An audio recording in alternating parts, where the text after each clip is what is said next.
بسم الله الرحمن الرحيم. الحمد لله نحمده ونستعينه ونستغفره ونؤمن به ونتوكل عليه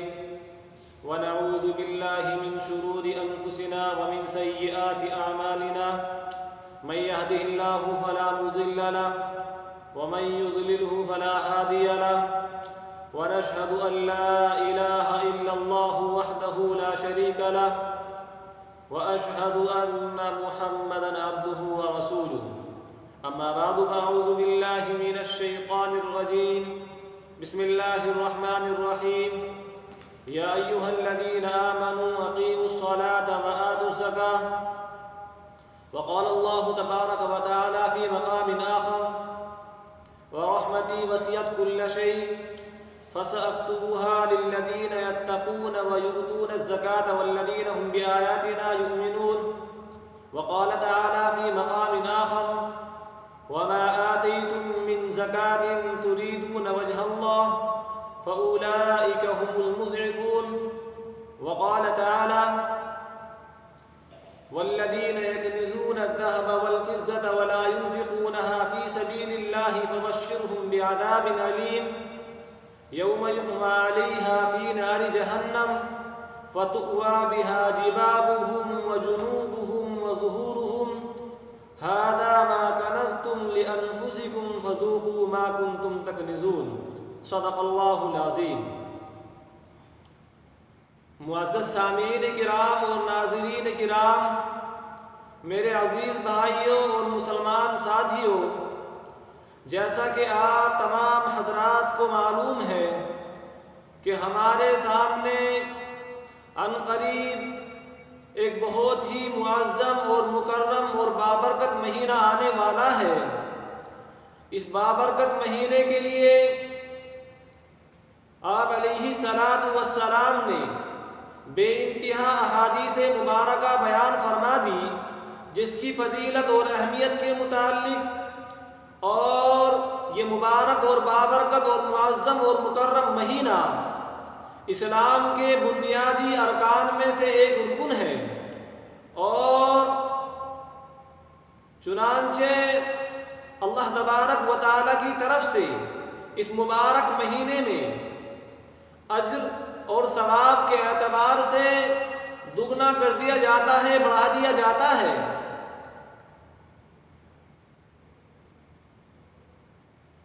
چنانچہ اسی کو مد نظر رکھتے ہوئے میں آپ کے سامنے زکوٰۃ کی فرضیت، زکوٰۃ کی اہمیت اور زکوٰۃ ادا کرنے والوں کی فضیلت اور ان کے لیے اجر و ثواب اور زکوٰۃ ادا نہ کرنے والوں پر اللہ تبارک و تعالیٰ کی جو وعیدیں آئی ہیں وہ تمام باتیں آپ کے سامنے پیش کروں گا. چنانچہ زکوٰۃ بھی رمضان المبارک کے روزوں کی طرح اسلام کے بنیادی ارکان میں سے ایک رکن ہے. آپ علیہ الصلاۃ والسلام کی حدیث مبارکہ ہے، اللہ کے رسول صلی اللہ علیہ وسلم نے بیان فرمایا: اسلام کی بنیاد 5 چیزوں پر ہے: شہادت اللہ الہ الا اللہ وان محمد رسول اللہ وإقام الصلاۃ وإیتاء الزکاۃ. اللہ تبارک و تعالیٰ نے نماز جیسی فرض عبادت کے بعد اللہ تبارک و تعالیٰ نے زکوٰۃ کے حکم کو بیان فرمایا. اور اللہ تبارک و تعالیٰ کے اس حکم یعنی نماز کے بعد زکوٰۃ کو ادا کر دینا، اس سے یہ بات بھی ثابت ہوتی ہے کہ زکوٰۃ بھی اللہ تبارک و تعالیٰ کی نظر میں زکوٰۃ کا ادا کرنا بھی یہ بہت اہمیت کی بات ہے اور فرض بھی ہے. لیکن یہ فرض ان لوگوں پر ہی ہوگا جن کو اللہ تبارک و تعالیٰ نے مال و دولت عطا کیا ہو. اور ہر نبی، ہر پیغمبر جو بھی اس دنیا میں اللہ تبارک و تعالیٰ نے بھیجا، اللہ تبارک و تعالیٰ نے ہر نبی، ہر پیغمبر کو اس بات کا حکم دیا کہ آپ اپنی امت کو جا کر بتلا دیجئے کہ اپنے مال میں سے اللہ تبارک و تعالیٰ کی راہ میں کچھ خرچ کیا جائے، اللہ تبارک و تعالیٰ کی راہ میں دیا جائے. چنانچہ یہ بات الگ ہے کہ ہر نبی کے اعتبار سے اور ہر نبی کی شریعت میں اس کا نصاب، مقدار اور مصرف الگ الگ ہو سکتے ہیں، لیکن اللہ تبارک و تعالیٰ نے ہر نبی کو اس بات کا حکم دیا کہ اپنے بندوں کو فرما دیجئے، اپنے بندوں میں اس بات کا حکم فرما دیجئے، اس بات کو بیان کر دیجئے کہ اللہ تبارک و تعالیٰ نے تمہارے مال میں کچھ حصہ ایسا بھی رکھا ہے جو غریبوں کو دیا جائے، جس کو اللہ تبارک و تعالیٰ کے نام سے نکالا جائے، جس کو ہم زکوٰۃ کے نام سے موصول کرتے ہیں۔ چنانچہ اللہ تبارک و تعالیٰ نے قرآن مجید میں تقریباً 28 جگہ نماز کے بعد زکوٰۃ کے حکم کو بیان فرمایا، اور اللہ تبارک و تعالیٰ نے کہا یا ایھا الذین آمنوا اقیموا الصلاۃ وآتوا الزکاۃ، اے ایمان والو تم نماز قائم کرو اور زکوٰۃ ادا کرو۔ اور ایک موقع پر اللہ تبارک و تعالیٰ بیان فرماتے ہیں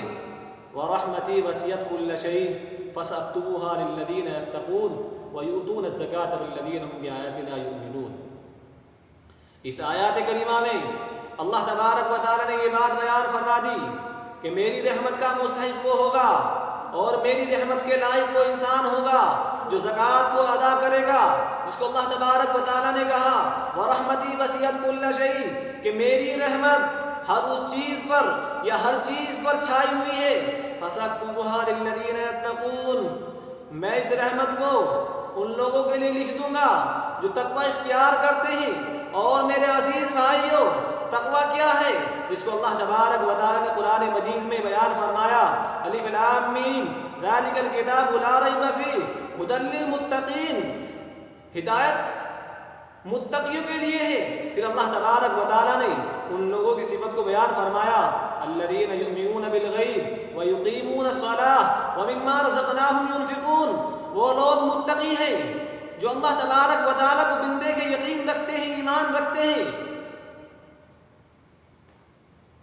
اور نماز قائم کرتے ہیں، وَإِمَّا رَزَقْنَاهُمْ يُنْفِقُونَ اور جو کچھ ہم نے ان کو دیا ہے، ان کو اللہ تبارک و تعالیٰ نے رزق عطا فرمایا ہے، اس کو خرچ کرتے ہیں۔ چنانچہ اس آیات کریمہ سے یہ بات ثابت ہو گئی کہ اللہ تبارک و تعالیٰ نے یہ بات اس خاص طور پر بیان فرما دی کہ متقی وہ لوگ ہیں جو اللہ تبارک و تعالیٰ کو بن دے کے اس پر یقین بھی رکھتے ہیں، ایمان بھی رکھتے ہیں اور نماز کو بھی قائم کرتے ہیں۔ جو اللہ تبارک و تعالیٰ نے مال دیا ہے اس میں سے اللہ تبارک و تعالیٰ کی راہ میں خرچ بھی کرتے ہیں۔ اسی کو اللہ تبارک و تعالیٰ نے بیان فرمایا وَرَحْمَتِي وَسِعَتْ كُلَّ شَيْءٍ فَسَأَكْتُبُهَا لِلَّذِينَ يَتَّقُونَ وَيُؤْتُونَ الزَّكَاةَ وَالَّذِينَ هُمْ بِآيَاتِنَا يُؤْمِنُونَ اور میری رحمت کے مستحق وہ لوگ بھی ہیں جو زکوٰۃ ادا کرتے ہیں، اور یہی وہ لوگ ہیں جو ہماری نشانیوں پر یقین اور ایمان رکھتے ہیں۔ اس آیات کریمہ سے یہ بات ثابت ہو گئی کہ اللہ تبارک و تعالیٰ کی رحمت کا مستحق وہی شخص ہو سکتا ہے جو اللہ تبارک و تعالیٰ کی راہ میں خرچ کرے، جو اللہ تبارک و تعالیٰ نے اس کی ذمہ قرضہ دیا ہے اس کو ادا کرے، اللہ تبارک و تعالیٰ کے حق کو ادا کرے، وہی اللہ تبارک و تعالیٰ کی رحمت میں آ سکتا ہے۔ اور ایک موقع پر اللہ تبارک و تعالیٰ بیان فرماتے ہیں وَمَا آتَيْتُم مِّن زَكَاةٍ تُرِيدُونَ وَجْهَ اللَّهِ فَأُولَٰئِكَ هُمُ الْمُضْعِفُونَ۔ جیسا کہ ہمارے دماغوں میں یہ بات آتی ہے کہ ہم اپنے مال کو اگر اللہ تبارک و تعالیٰ کی راہ میں خرچ کریں گے، اپنے مال میں سے کچھ حصہ نکالیں گے تو ہمارا مال گھٹ جائے گا، تو اللہ تبارک و تعالیٰ نے اس آیات کریمہ سے ان لوگوں کے جو دماغوں میں بات بیٹھی ہوئی اس کو رد فرما دیا اور کہا وَمَا آتَيْتُم مِّن زَكَاةٍ تُرِيدُونَ وَجْهَ اللَّهِ، جو کچھ بھی تم اللہ تبارک و تعالیٰ کی راہ میں اللہ تبارک و تعالیٰ کو خوش کرنے کے لیے زکوٰۃ نکالتے ہو، زکوٰۃ ادا کرتے ہو، فَأُولَٰئِكَ هُمُ الْمُضْعِفُونَ، یہی وہ لوگ ہیں جو اپنے مال کو دگنا کرنے والے ہیں، جو اپنے مال میں بڑھوتری کرنے والے ہیں، جو اپنے مال میں زیادتی کرنے والے ہیں۔ یہاں تک بات تو میں نے آپ کے سامنے عرض کر دی کہ اللہ تبارک و تعالیٰ نے ان لوگوں کے فضائل بیان فرما دیے جو لوگ زکوٰۃ ادا کرتے ہیں، چنانچہ جو لوگ زکوٰۃ ادا نہیں کرتے ان کے اوپر جس قدر اللہ تبارک و تعالیٰ کی وعیدیں آئی ہیں وہ بھی آپ کے سامنے بیان فرماتا ہوں۔ اللہ تبارک و تعالیٰ نے اس ایک موقع پہ بیان فرمایا وَالَّذِينَ يَكْنِزُونَ الذَّهَبَ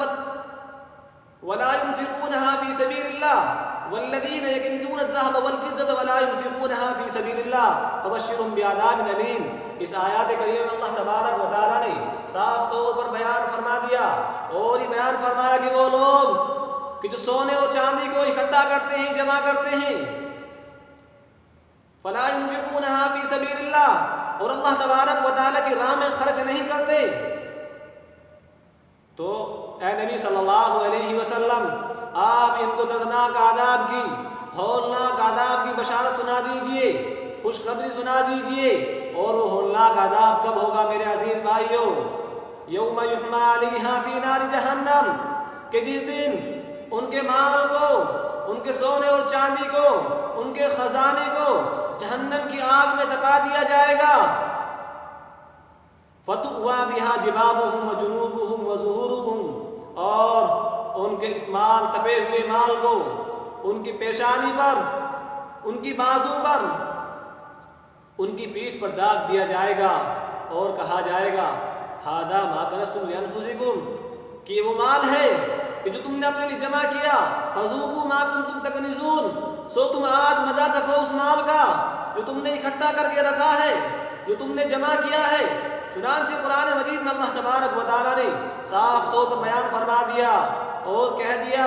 کہ جو لوگ میرے حق کو ادا نہیں کرتے، جتنا مال میں نے ان کو دیا ہے اس میں سے میرے لیے کچھ نہیں نکالتے، تو قیامت کے دن اللہ تبارک و تعالیٰ اس مال کو ان کے لیے بہت ہی بھیانک بنا دے گا، جس کو ان کے چہرے اور پیشانی پر داغ دیا جائے گا اور پیٹھ پر داغ دیا جائے گا۔ چنانچہ اللہ تبارک و تعالیٰ نے یہ تین باتیں بیان فرمائی۔ ویسے تو حدیث مبارک میں یہ بات آتی ہے کہ اللہ کے رسول صلی اللہ علیہ وسلم بیان فرماتے ہیں کہ تمام کے تمام مال کو اس کے پورے جسم پر داغ دیا جائے گا، لیکن اللہ تبارک و تعالیٰ نے خاص طور پر تین چیزوں کے بارے میں ذکر فرمایا، چہرے کے بارے میں، پہلو اور بازو کے بارے میں اور پیٹھ کے بارے میں۔ اس سے اللہ تبارک و تعالیٰ نے ایک بات کی طرف اشارہ بیان فرما دیا، اور وہ اشارہ یہ ہے کہ جن بندوں کو اللہ تبارک و تعالیٰ نے مال عطا کیا ہے، وہ اللہ تبارک و تعالیٰ کے حکم کے مطابق اپنے مال کی زکوٰۃ ادا نہیں کرتے۔ اگر ان لوگوں کے پاس میں کوئی مانگنے کے لیے آتا ہے، ایسے شخص سب سے پہلے اس کی پیشانی پر شکن پڑتی ہے، سلوٹیں آتی ہیں، اس کے بعد دائیں طرف دیکھتا ہے، بائیں طرف دیکھتا ہے، اور پھر پیٹھ پھیر کر نکل جاتا ہے۔ اسی وجہ سے اللہ تبارک و تعالیٰ نے ان تین چیزوں کا ذکر فرمایا۔ حدیث پاک میں یہاں تک آتا ہے، اللہ کے رسول صلی اللہ علیہ وسلم بیان فرماتے ہیں، اللہ کے رسول صلی اللہ علیہ وسلم نے کہا کہ وہ مال کہ جس کی زکوٰۃ ادا نہ کی جائے، قیامت کے دن اللہ تبارک و تعالیٰ اس مال کو ایسے خطرناک سانپ کی شکل بنا دیں گے کہ وہ سانپ اتنا زہریلا ہوگا کہ جس کے زہر کی وجہ سے اس کے چہرے پر دو سیاہ نقطے ہوں گے، اور وہ کہے گا انا مالک انا کنزک، میں تیرا مال ہوں، میں تیرا خزانہ ہوں۔ میرے عزیز بھائیوں، اگر ہم نے اپنے مال کی زکوٰۃ ادا نہ کی، ہم نے اپنے مال کے اللہ تبارک و تعالیٰ کے راہ میں خرچ نہ کیا، تو اللہ تبارک و تعالیٰ کے یہاں نہ جانے اس سے بھی بڑے بڑے عذاب ہو سکتے ہیں، اور یہ عذاب ہمارے لیے کیا ہی کم ہو سکتا ہے، جس کے بارے میں اللہ تبارک و تعالیٰ نے کہا ہذا ما کنتم تکنزون، یہ وہی مال ہے، یہ وہی مال ہے کہ جو تم نے جمع کیا، جو تم نے اکٹھا کیا۔ فذوقوا ما کنتم تکنزون، آج تم چکھ لو مزہ اس مال کا جو تم نے جمع کر کے رکھا ہے۔ میرے عزیز بھائیوں، آخر میں یہ بات عرض کرنی ہے کہ ہم لوگ اپنے مال کی زکوٰۃ ادا کرنے کے وقت میں ایک بہت بڑی غفلت میں ہوتے ہیں اور بہت بڑی کوتاہی میں ہوتے ہیں۔ چنانچہ جو لوگ اپنے مال کی بغیر حساب و کتاب کے زکوٰۃ ادا کرتے ہیں، کہیں اگر ان سے ذرہ برابر بھی چوک ہو گئی، اور وہ چوک ہو سکتی ہے، انسان ہے، بغیر حساب و کتاب کے اپنے مال کی زکوٰۃ ادا نہ کی جائے، بلکہ حساب لگایا جائے، باقاعدہ حساب لگانے کے بعد میں اپنے مال کی زکوٰۃ ادا کی جائے۔ اگر ذرہ برابر بھی کچھ مال کی زکوٰۃ بھی باقی رہے گی، تو وہ مال جس کی زکوٰۃ باقی رہے گی تو ہمارے لیے عذاب کا وجوب بن جائے گا، عذاب کا سبب بن جائے گا۔ میرے عزیز بھائیوں، اب رہی یہ بات کہ زکوٰۃ کا نصاب کیا ہے۔ زکوٰۃ کا نصاب یہ ہے کہ سب سے پہلے مسلمان ہونا چاہیے، عاقل اور بالغ اور سمجھدار مسلمان ہو۔ اس کے بعد جو قرضہ اس کے ذمے ہے اس کی ادائی کے بعد، اس کو ادا کرنے کے بعد میں جتنے مال اس کے پاس بچتا ہے اس میں سے 40واں حصہ یا 40%، 2.5% نکالنا چاہیے۔ اور زکوٰۃ کا نصاب کیا ہے؟ یا تو انسان کے پاس میں 52.5 تولے چاندی ہو یا 7.5 تولے سونا ہو۔ اگر کسی انسان کے پاس میں خالصتاً بغیر سونے کے 52.5 تولے چاندی نہیں ہے یا 7.5 تولے سونا نہیں ہے،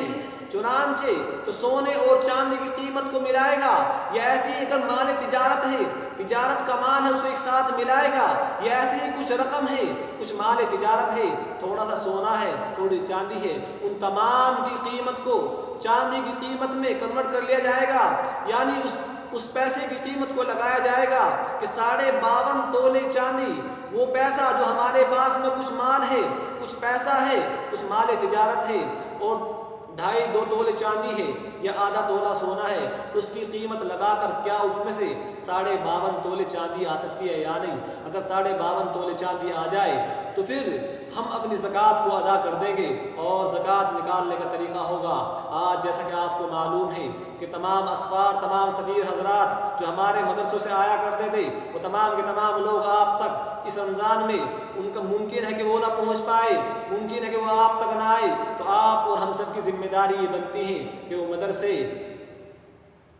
جو آپ کے خرچ سے چلتے ہیں، جو آپ کے زکوٰۃ کے پیسے سے چلتے ہیں، وہ تمام کے تمام آپ سے امید لگائے ہوئے ہیں۔ تو ہم سب کو چاہیے کہ یا تو اس پیسے کو اپنے پاس برقرار رکھیں، یا پھر ایسا کریں کہ آپ کھاتہ نمبر لے لیں اور ان کے بینک اکاؤنٹ میں ٹرانسفر کر دے۔ اللہ تبارک و تعالی ہم سب کو ان تمام باتوں پر یقین رکھنے کی توفیق عطا فرمائے۔ اللہ تبارک و تعالی ہم سب کو ان تمام باتوں کو توفیق بخشے، آمین۔